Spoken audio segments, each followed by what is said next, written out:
Amen. Glory be to Jesus. Heading out to Ybor tonight. Wasn't even really planning on going. I was considering it, and then I kind of pretty much just decided not to go. And then I decided to go. So here I am on my way to Ybor City and to preach the gospel to a lost and dying generation. Quick thought I had here. I was talking with my pastor the other day. There was a quote that my pastor likes to quote, and I forget who it was from. It was an older quote. Not super old. I think it was maybe 30 years, 40 years ago.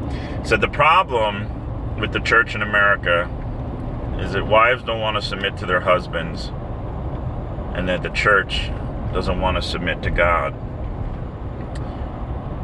Now, this topic is very, it really isn't controversial, but people make it controversial, and I don't really care people's opinion on it, because wives submitting to their husbands, it runs much deeper than just a Bible verse. Marriage is the picture of Christ's relationship with his church. A lot of churches today have no problem jumping on men for not loving their wives. But when it comes to scriptures about wives submitting to your husbands and obeying your husbands as unto the Lord, obeying your husband in all things, most churches try to sidestep those issues. But if the husband doesn't love his wife, they'll throw him under the bus. It's your fault. The men get blamed pretty much for everything. And I'm putting it all out here. I know people aren't going to like this, and I really don't care, because this is the truth, and this is the deception of the devil, and how he's brought deception into the church, and how he's just created this lukewarm, pukewarm, disgusting. I don't even call it a bride. If this really was the bride of Christ, this would be like some strung out, broken heroin addict with track marks all up her arms and vomit on herself. That would be like the modern church, if that church was really the bride of Christ. Because what we see here, in that same way we see that the modern church, today's church, will say, husbands, you need to love your wives, but they don't talk about wives having to submit to their husbands, or they'll sidestep it. It's the same exact way that they view the marriage between Christ and the church. Jesus, you need to love your bride.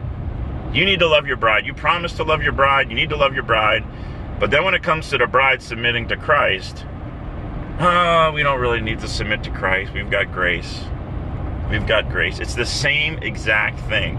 So when you try to sidestep these issues of women and wives submitting to their husbands and blaming the men, just don't think that it's just this little issue, because it's the picture of the relationship between Christ and his church.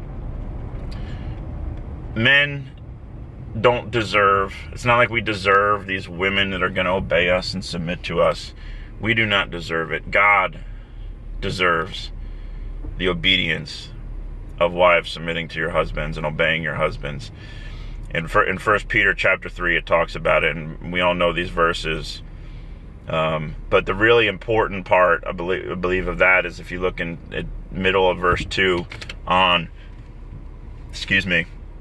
where actually that verse starts off, chapter 3 starts off by saying, likewise, ye wives. So when you see likewise, you need to go back and see, what is it talking about? Well, it was talking about just as a servant obeys their master, likewise, wives, be in subjection to your husband in all things. Now, what this is saying, this is exactly the interpretation of the scripture. Just like a servant obeys their master, so must the wife obey their husband in all things. Now, it's talking about the servant. It says, obey your master, not just the good, but also the froward. Because in this is how Jesus is glorified. So there's no excuse. It's not that a husband deserves a submissive wife. It's that God deserves a wife to be submissive, because God deserves a submissive bride, his church. And if we're looking at this as the model of Christ's relationship to the church, it's a big problem. It's a big problem. It's why these really things aren't really taught. They're sidestepped if you start bringing up these scriptures, which are all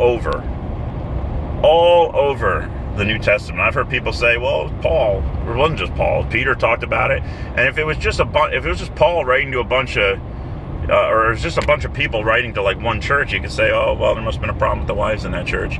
No, this is Paul writing to many churches. This was Peter writing. This is an issue. It was an issue back then. It's rebellion against God.